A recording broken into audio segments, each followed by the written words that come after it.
Good morning to everybody. Welcome to our college and for this online class teaching. It's a new experience, a new that is a different experience and a different step. But I'm sure definitely we both are going to experience and enjoy it. And for this, let me introduce myself. I'm Savita Ravindranath, handling the subject English. And in this English, you have one prescribed text that is life and learning. The books, language books, they are not at all issued in our library, and you have to either get from your seniors or even they are available in the market. So, but it is very compulsory to have a copy of your own. Otherwise, it is very difficult to follow when the classes, regular classes, they do start. And in this particular text, though and one more thing I would like to tell you, in this text only we have the syllabus of both the sems, first and second sem. For the fourth sem, in this text, though mainly in pro section, mainly we have 4 lessons, 4 poems. But for this particular sem, we are going to study mainly 3 lessons, 3 poems. Among them, the first one is The Eyes Are Not Here, written by Ruskin Bond. Second one is The Kabuliwala, written by Rabindranath Tagore. Rabindranath Tagore, as we know all, a very famous dramatist, writer, and also he is the writer, one who composed our national anthem. And one more thing, I would like to tell something about Rabindranath Tagore. Not only Rabindranath Tagore, in India, we have many Indian English writers. Many Indian English writers. Indian English writers means being Indian, they have contributed to English literature mainly by writing in English. Some of them, they have written in English only. Some others writing, that is first they have written in their local language. Basically, they have written in local language. Later, they have translated them into English. So in that way, we have many Indian English writers like R.K. Lakshman, who is very famous for his Malgudi days, and his brother R.K. Lakshman, and also we have Mulkraj Anand and Raja Rao, Shashi Deshpande, Arundhati Roy. Thus we have, and Nizam Ezekiel. So we have many Indian writers, as already told. Being Indian, they have contributed to English literature, mainly writing their books in, their works mainly in English. And I have also, I have given one more example of some writers, even they have, by translating their books into English, they also have contributed to English literature. Among them, Geetanjali by Rabindranath Tagore himself. Though basically Geetanjali has been written in local language, that is in Bengali. Later, Rabindranath Tagore himself translated Geetanjali into English, that is a prayer song or a collection of devotional songs. And he has translated Geetanjali into English mainly during 1912. This book has created such a sensation among the English readers, and Rabindranath Tagore, for this very book itself, he has become the favorite of English literature, English readers. And also for that very particular book only, Rabindranath Tagore won a very great award, that is Nobel Prize. And next, one more lesson that we are going to study in this particular sem, it is From Decolonizing the Mind, written by Ngugi wa Thiong'o. Here one more, once again I would like to say something about Ngugi wa Thiong'o. He is a Kenyan writer, that is African black writer, Negro writer. And here decolonizing the mind means one who goes away from the colonial system.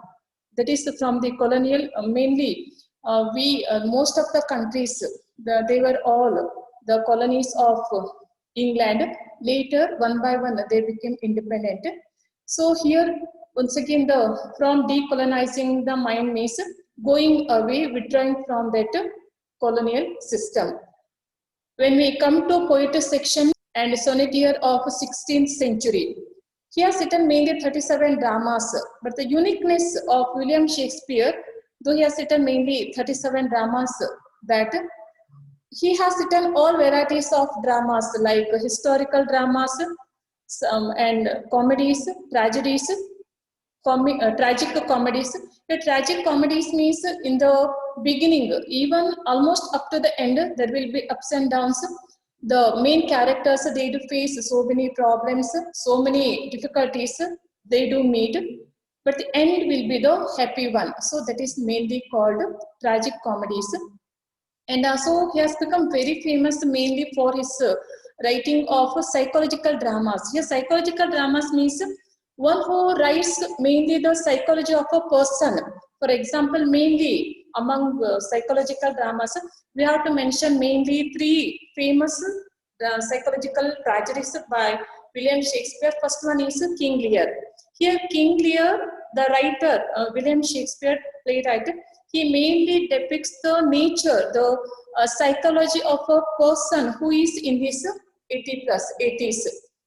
That is the problems he faces whenever he feels insecure in his life, especially after the 80s. And one more is Hamlet. Here main character, name of the main character is Hamlet only, and even the name of that book, drama also Hamlet. Here the main character suffers, that is he has that dual nature in the sense he always suffers from that dilemma, that confusion, maybe, may not be, shall I do or not to do. So in that confusion, he suffers. So the psychology of a person who suffers because of this dilemma, because of this confusion, very that is very deeply has been written or depicted in this particular drama. And one more psychological drama we have that is written by William Shakespeare himself, that is Macbeth.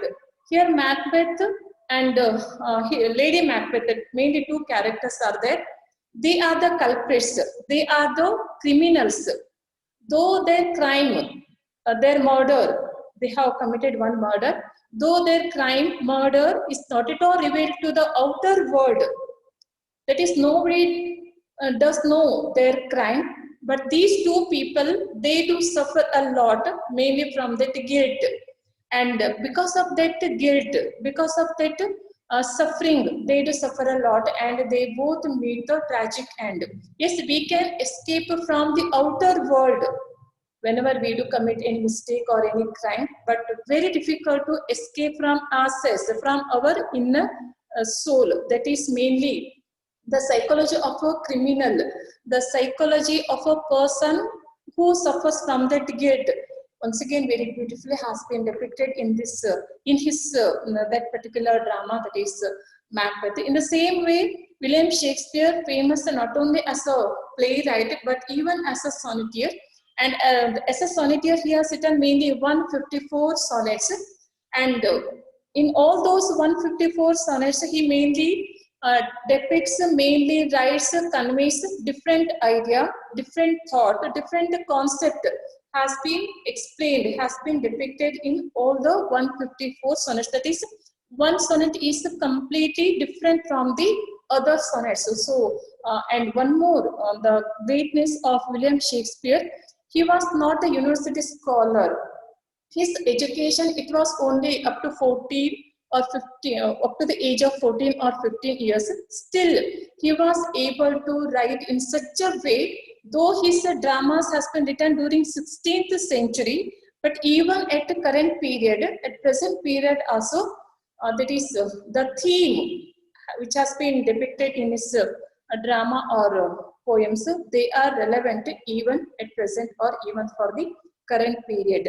Thus, here sonnet 130 we are going to study, and next one is Mending Wall by Robert Frost, and one more poem we are going to study, that is Goodbye Party for Miss Pushpa T.S., again written by a very famous Indian English poet Nizam Ezekiel. That is mainly about the text. When we move to the grammar section, again we are going to study a little portion of grammar in this particular sem. That is first part, it is we are going to study about preposition and articles. I know that is almost from your primary itself, you have started to learn about articles, prepositions. Here our duty, but here you are going to study in detail. At the same time, the gap of almost 6 months, so your knowledge about grammar, or whatever your understanding about grammar may be a little bit dust. So now it is our duty mainly to unpolish or clear all these things.